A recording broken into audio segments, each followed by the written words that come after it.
médecin morphologue et anti-rage. Vous avez un centre laser à Palaiseau. Hugues, bonjour.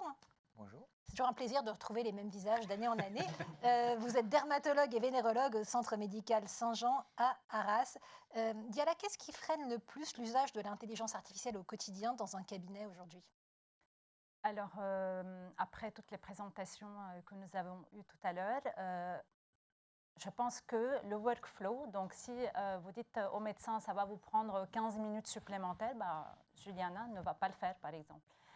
Sinon, la transparence, on voit qu'il y a beaucoup de biais, on n'a pas des datasets globales, on n'a pas tous les phototypes par exemple inclus dans beaucoup de données. Donc ça, c'est un grand frein également. Après, on peut également parler de tout ce qui est responsabilité. Est-ce que c'est, quand il y a un diagnostic mal fait, par exemple, est-ce que ça va être la responsabilité du médecin, de l'ingénieur qui a créé l'algorithme? Donc là encore, vous avez d'autres soucis. Donc oui, pour l'instant, on n'est qu'au début et nous avons beaucoup de freins dans tout ceci. Merci. Hugues, concrètement, au quotidien, quand vous utilisez un outil d'IA en consultation, que ce soit pour analyser la peau, pour faire des simulations, pour vous aider au choix d'un protocole, qu'est-ce qui change le plus pour vous, mais aussi pour le patient? C'est ce que disait le professeur Dion, ça me rend fainéant. Oui, c'est ça. C'est horrible. C'est Ouais, terrible, hein. tu es mal placé pour parler. Hein, parce que... c'est comme le Oise pour se retrouver en voiture. Ah, vous Tu dites cherches Oise, plus ta oui, direction, elle est à 50 Oui. mètres et tu es en train de faire 3 km en disant mais non, en fait, c'était juste à côté. oui, c'est C'est ça. horrible parce que finalement l'homme est fainéant, le cerveau est fainéant. D'ailleurs, on a montré, hein, quand on fait travailler le cerveau, faire réfléchir, et puis après on cède à moitié par l'intelligence artificielle, puis à complètement l'intelligence artificielle, on voit la quantité, ils font des IRM, enfin ils font de la digitalisation du cerveau, ils voient bien que finalement on le fait moins travailler. Malheureusement, le cerveau, s'il ne travaille pas, c'est Docteur, une catastrophe. je peux vous poser une question? Ouais. Je fais juste un commentaire parce que j'ai eu la chance d'aller voir le docteur Cartier vendredi dernier à Arras. Le docteur Cartier voit entre 60 et 80 patients par jour. C'est un des rares cabinets en France qui accepte toujours.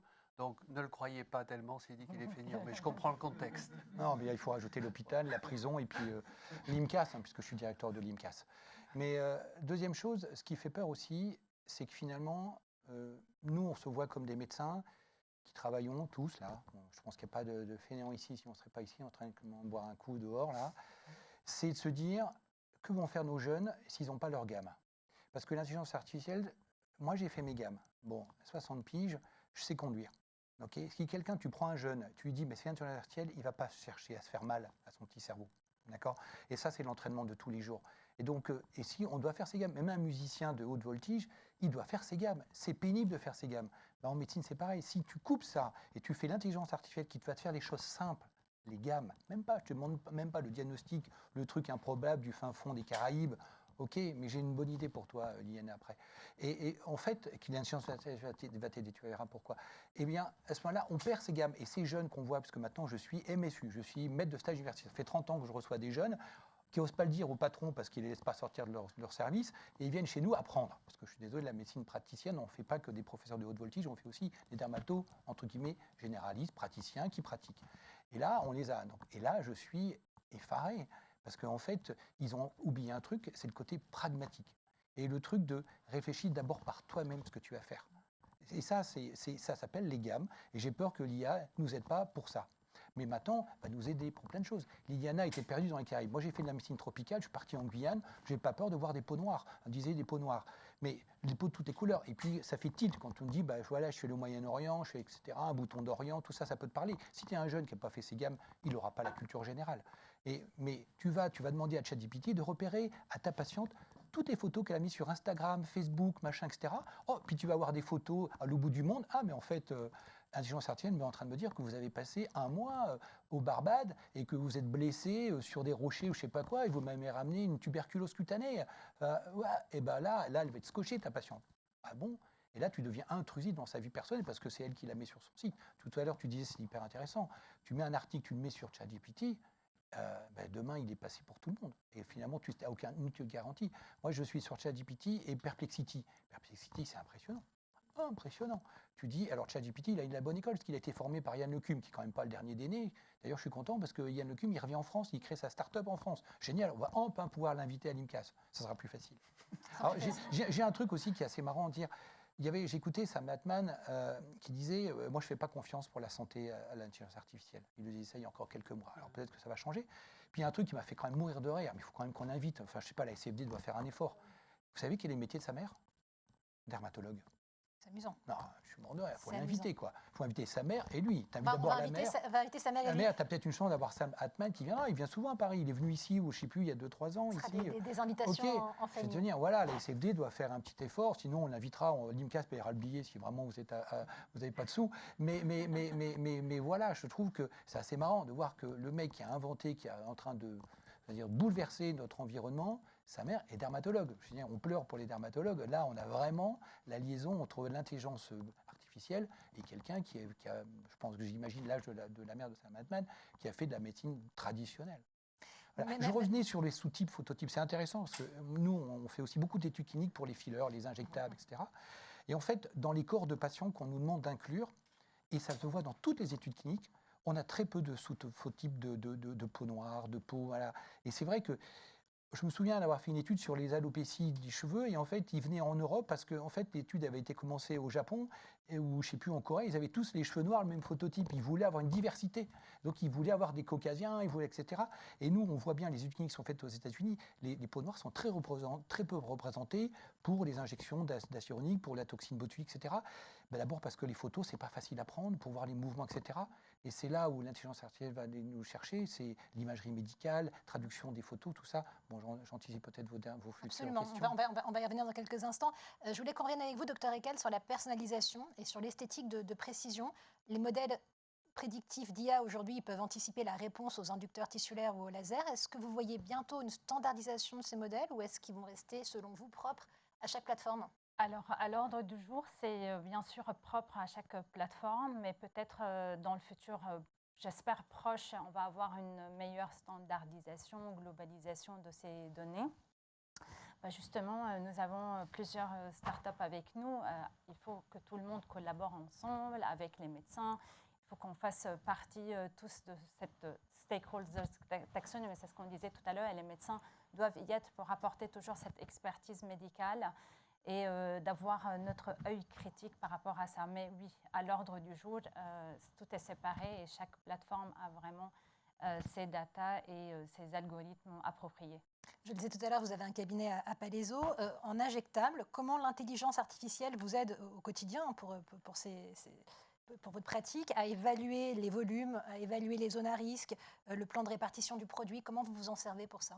Oui, alors d'abord, pour répondre à la grande question, l'intelligence artificielle dans ma pratique ne m'a jamais remplacée.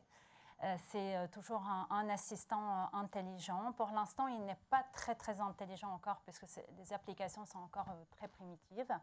Donc, pour le cas particulier précis des injectables, d'abord, j'ai des outils pour avoir une meilleure analyse de peau. Donc, on va commencer pour tous les patients d'avoir une meilleure analyse de peau. Après, on a des applications pour aller effectivement faire des simulations en 2D, 3D, etc. Après, j'ai des échographes donc, combinés à l'intelligence artificielle. Là, on va plus voir les zones à risque, par exemple, au niveau pour les injections. Et c'est surtout, comme je disais tout à l'heure, la simulation. On va pouvoir effectivement montrer aux patients, donc l'éduquer, améliorer cette pédagogie entre le médecin et son patient. Et comme on parlait tout à l'heure du patient augmenté, c'est aussi le but, pour aller effectivement éliminer tout ce qui est misinformation. Vous voyez, c'est ce qu'on disait tout à l'heure, avec éviter d'avoir des patients mécontents. Et encore une fois, ce n'est pas une promesse que nous sommes en train de faire, c'est vraiment une discussion plus éclairée, plus objective de ce qu'on peut avoir et de ce qu'on peut en tout cas espérer réaliser. Donc, c'est surtout dans ce cadre-là pour les injectables. Après, pour tout ce qui est EBDs, donc Energy-Based Devices, ça va venir aussi, puisqu'on va avoir effectivement des pièces en main avec des détecteurs à base d'intelligence artificielle. Et là, ça va être d'une grande aide, puisque avec ces pièces en main, on va pouvoir effectivement analyser en tout cas le diagnostic de peau, donc skin condition, la maladie, si vous voulez, de la peau, et aller nous guider aussi sur des paramètres qu'on doit utiliser. Donc là, vous imaginez, pour des médecins débutants, ça va être vraiment d'une grande aide. Aussi, tout ça, c'est pour éliminer les erreurs, voilà, les complications. Même en temps réel de traitement, la machine va biper, elle va dire au médecin, ah là, t'es pas bien, tu peux ajuster ça. Donc, ça va aussi, durant le soin, le guider. J'étais invitée au ASLAM, c'est le grand congrès américain de laser aux États-Unis, où j'ai parlé comment effectivement l'intelligence artificielle, l'épigénétique vont nous aider aussi au niveau des IBDs. Et j'ai vu que maintenant, à base d'intelligence artificielle, il y a des machines, par exemple, de radiofréquence. Donc, comme j'expliquais, avec les aiguilles, ils vont nous permettre de voir la profondeur exacte là où nous sommes. J'ai vu même des lasers d'épilation à gogo à base d'intelligence artificielle. Donc, effectivement, des robots aussi faire des soins.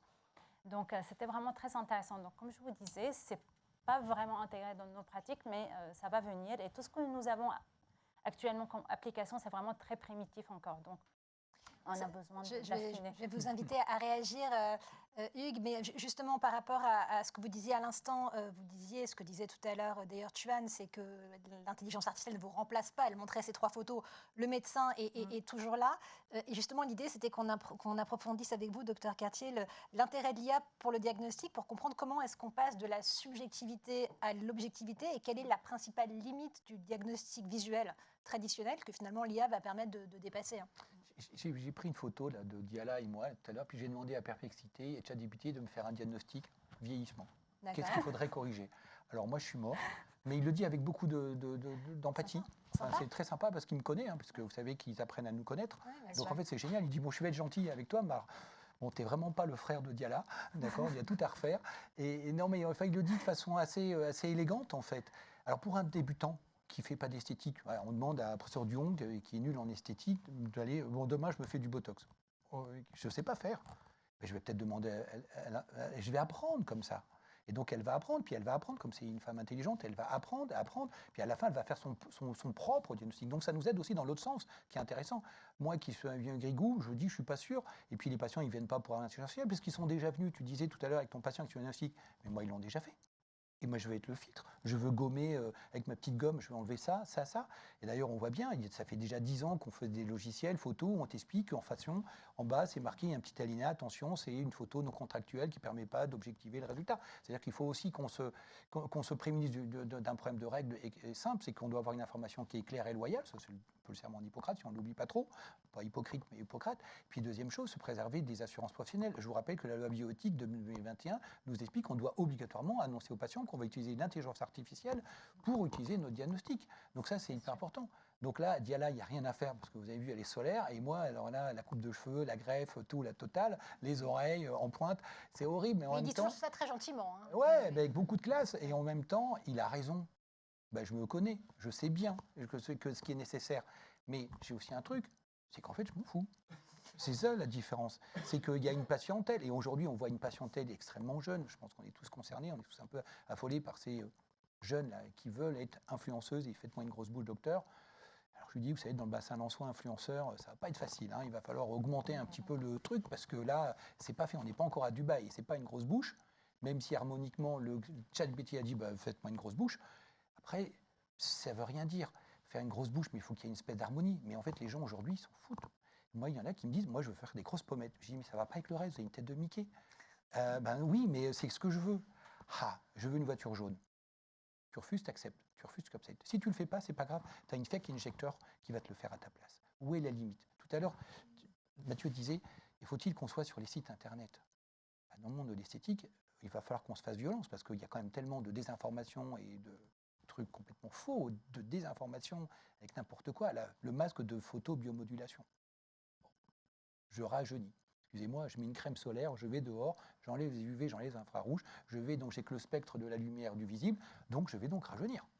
Bah non, je ne vais pas en allant dehors que hop, ça y est, j'ai mon masque de photobiomodulation pour pas cher. Tout ça, quand on regarde dans les trucs de métro, je le pose sur mon cabinet médical, j'ai 9 femmes sur 10 qui me posent la question, est-ce que je peux en acheter un? Donc l'information, et je rame derrière, d'abord de m'excuser d'avoir des rendez-vous de dingue, de m'excuser d'être dermato qui ne répond pas à toutes les questions, parce que madame, excusez-moi, mais j'en ai encore 80 derrière, donc il faut qu'on aille directement au but, alors on essaie de faire les choses. Moi je fais 70% de dermato praticienne, Et donc, j'ai aussi de répondre à ces questions-là. Mais ça reste passionnant. Moi, j'aime bien quand les patients me testent. Quand le gars, il vient avec sa syphilis sur la bout de la zigounette et il me dit « je trompe pas ma femme », je dis « ça va être compliqué ». Mais quand la nana, elle est gonflée comme ça, elle me dit « je fais pas d'injection », j'en ai encore vu une là, hier matin, je la regarde, je la jauge, elle m'évalue, mais je la jauge. Et là, qu'est-ce que je fais? Comment je fais? Je fais des appositions de main, je prends des appareils, des outils, ça s'appelle l'échographie. Je fais du LCOCT, puisqu'on a l'LCOCT. Alors, ils font du carcinome. J'en fais aussi, puisque je fais partie de l'étude Ecobaso. Mais en même temps, je date la peau du skin. Alors, t'entends, je moi un peu. Je dis, oh là là, vous avez une peau pourrie. Si je veux, je peux vendre. Mais alors, je peux vendre des milliards de crèmes chez moi dans mon cabinet médical.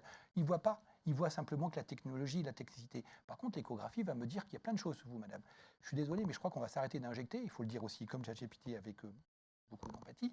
Mais là, votre truc, c'est une pétaudière, le machin. C'est le dernier médecin qui injecte qui prend le risque. Et là, j'ai passé 25 minutes à expliquer que je n'allais pas injecter. Parce que je me dis, ça va me péter au nez. Et je suis le responsable.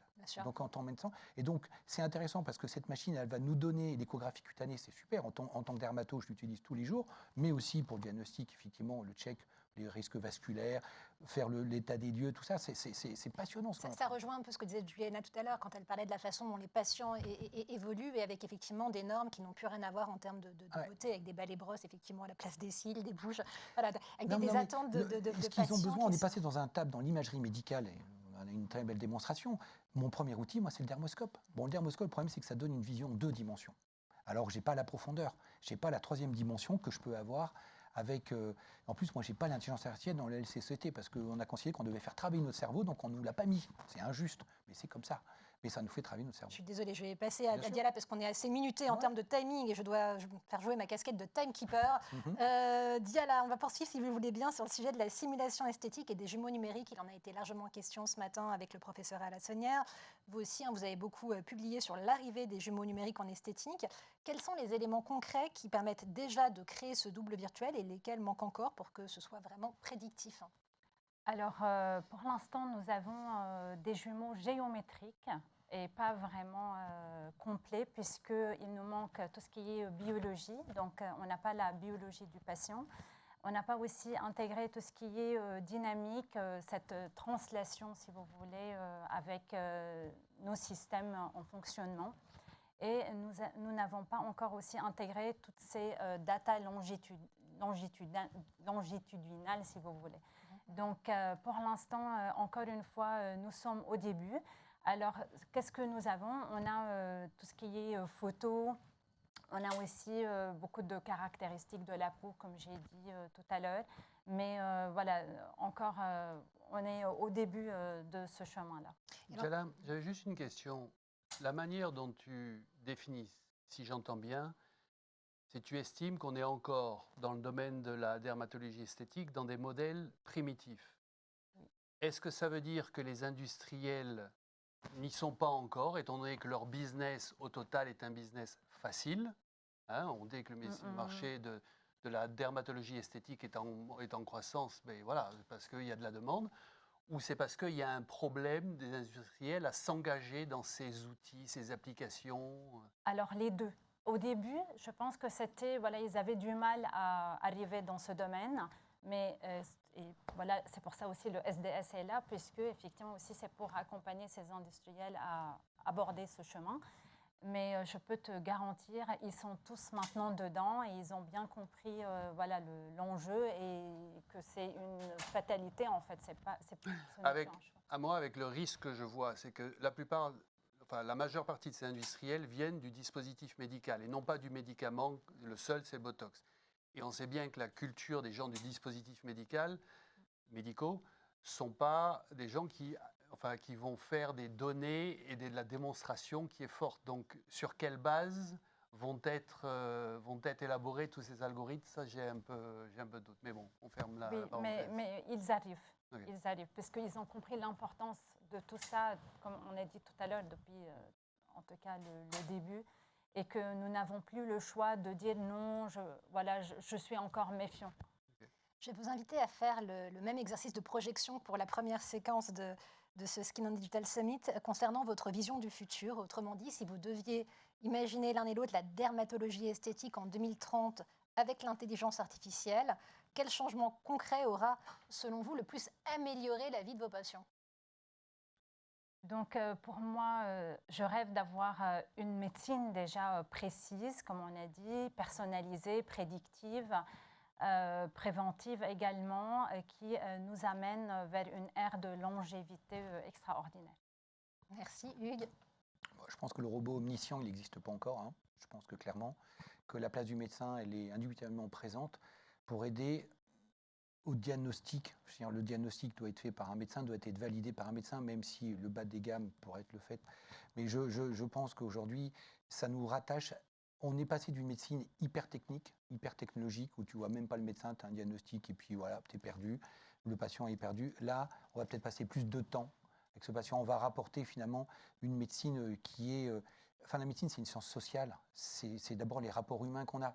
Donc là, la machine va nous faire les trucs, les comptes rendus. Yana, tu disais tout à l'heure, là, je me perds mon compte rendu. Mais le compte rendu, là, on a des logiciels aujourd'hui. Je suis en train de faire la consultation avec le patient. Le machin, tu es obligé de dire à ton patient que il est enregistré. Et tu as le questionnaire, tout est rempli. C'est bon, c'est fait. Tu n'as même pas besoin d'aller le voir et c'est extraordinaire. Je ne citerai pas le logiciel qui le fait, c'est un logiciel santé qui est un des plus connus en France. C'est impressionnant. Et bien ça déjà c'est enlevé. Tac, qu'est-ce que je fais? Je discute avec le patient et en fait j'ai plus besoin d'être pianoté. Alors toi tu fais peut-être très bien, mais moi j'ai 3 doigts, ok, et donc j'y arrive pas. Et le patient est mort de rire quand il voit que je suis en train d'écrire. Je sais pas, je suis dyslexique, mais alors là, ça se voit vraiment n'importe comment. C'est pas le problème. Là, je remets le médecin au centre du village. Je redonne la qualité du médecin qui est, comme au Moyen-Âge, il n'avait pas d'outils, il n'avait rien, lui, il pouvait que parler. Ok. Et bien là, aujourd'hui, ma technologie le fait, et moi, je vais discuter avec le patient. Je vais lui apporter ce côté humain pour ne pas déshumaniser une consultation, parce qu'aujourd'hui, quand même, beaucoup de patients nous reprochent d'avoir des consultations qui sont un peu déshumanisées. Et là, justement, on va nous redonner un petit quartier de noblesse à notre exercice médical. Pendant qu'on va équiper les prochains intervenants, je voudrais avoir la même question aux 3 orateurs précédents. Hugues aborde un aspect intéressant que je n'avais pas tilté. Est-ce que vous pensez que justement ces outils-là peuvent réhumaniser le rôle du médecin, la manière dont il décrit? C'est ce que le médecin rêve. Ouais. Est-ce que c'est ce qui va se passer? Je ne sais pas, parce que la pression sociale de pénurie des dermatologues, etc., vont peut-être bouleverser les modèles, les habitudes vont peut-être être changées. Nous, c'est en effet, on sait que c'est la belle médecine, c'est la bonne médecine, c'est la médecine qualitative, c'est la médecine d'expertise. On sait que c'est ce qui nous semble bien. Est-ce que c'est ce qui va être fait du fait des pressions économiques, démographiques, etc. Et puis la non-connaissance de ce que c'est que de la bonne médecine, ça, il n'y a que nous qui le savons. Les cartes sont Ouais, voilà. mais À nous de nous approprier de être ces sujets-là. intrusif? Tu vois, je voyais Google qui a lancé un miroir. Tu es là, tu es dans ta salle de bain, tu es à poil. Tu mets ton doigt là sur le truc, il te calcule ta température, ton oxymètre, ton machin, ta glycémie, et il te dit « Ah, je t'ai pris en rendez-vous chez le dermato là, parce que j'ai vu un petit grain de beauté. » Mais de quoi il se mêle, le machin là? J'ai un peu comme dans le 5e élément, là, le film, tu switch off et basta, et je veux mon libre arbitre, c'est ce que tu disais. Je veux aussi, entre guillemets, en tant que patient, qu'on ne m'impose pas forcément des choses. Mais toute la population, si tu veux, soit c'est une population générale, malheureusement, bah, tu fais des vaccins de max, tu vas faire du dépistage de masse, et aujourd'hui, bah, ce n'est pas les 108 dermatos élus chaque année à l'internat qui vont y arriver, et donc bah, peut-être qu'on aura des outils qui vont peut-être plaire ou pas, parce qu'il y a des patients qui ne veulent pas. Il y a aussi des patients qui n'ont pas envie de mon blablabla. Ils disent, moi je veux le diagnostic, le machin, salut, l'intelligence artificielle, elle a dit quoi, c'est bon, ok, c'est un tinéome machin, super, au revoir monsieur, et ça s'arrête là. Pendant que Juliana et Tuan répondent, sans vouloir vous chasser du tout, on va récupérer vos micros respectifs pour les 2 intervenantes suivantes, si vous voulez bien. Moi, je suis complètement d'accord avec ce que disait Hugues Cartier, c'est-à-dire que l'IA qui retranscrit la consultation, c'est très bien, parce que c'est vrai que moi, du coup, j'ai mon écran, je tape tout vite et le patient me parle en même temps, mais du coup, je le regarde jamais dans les yeux, ce qui est quand même problématique, et je suis tout le temps derrière mon écran. Et par contre, il y a d'autres applications. Ça veut dire, bon, moi j'utilise l'IA où les patients le voient quand je fais du dépistage. Et par contre, c'est moi qui dépiste. Et moi, ce qui m'a un peu choquée parfois, c'est comme tout est numérique avec le Vectra, les patients me disent « Ah, je suis contente, le Vectra ou l'IA a trouvé mon mélanome ». Et donc, c'est vrai qu'on se retrouve un peu dépossédé. Et ça m'a 2-3 fois, j'ai eu ça, c'est un peu choqué. Non, en fait, c'est moi qui l'ai trouvé, mais c'est juste des outils. Donc ça, c'est vrai. Ou alors, ils apportent une importance majeure au score de l'IA, où moi, je leur parle, ils vont dire non, mais qu'a dit l'IA? Et donc, c'est vrai que ça, c'est par contre un point faible. Tuan, un petit mot avant qu'on enchaîne avec la table ronde suivante. Mais je pense que c'est parce qu'on est sur le début de quelque chose, en fait. Et plus les gens auront compris, et plus on leur aura expliqué que finalement, oui, on a quand même, nous, appris à décider et à décider avec, mieux les décisions seront prises. Et je pense que, Hugues, tu as raison, la singularité, ça reste quand même quelque chose de très important. L'humain, ça reste quelque chose de très important. La discussion avec un docteur, ça reste quand même quelque chose d'important. Et en fait, on peut effectivement accélérer, augmenter et déléguer. Mais il y a un moment donné, il y a des choses, en tout cas, qu'il faut faire soi-même. Et l'explication de texte, y compris de la décision informatique, on ne pourra pas se faire l'économie en fait, de la faire et encore moins de la comprendre. Et je pense que c'est vraiment ça notre enjeu en tant que dermatose, c'est aussi de la comprendre. Merci. Je crois qu'on peut applaudir Hugues et Diala. On a bien remercié. Merci.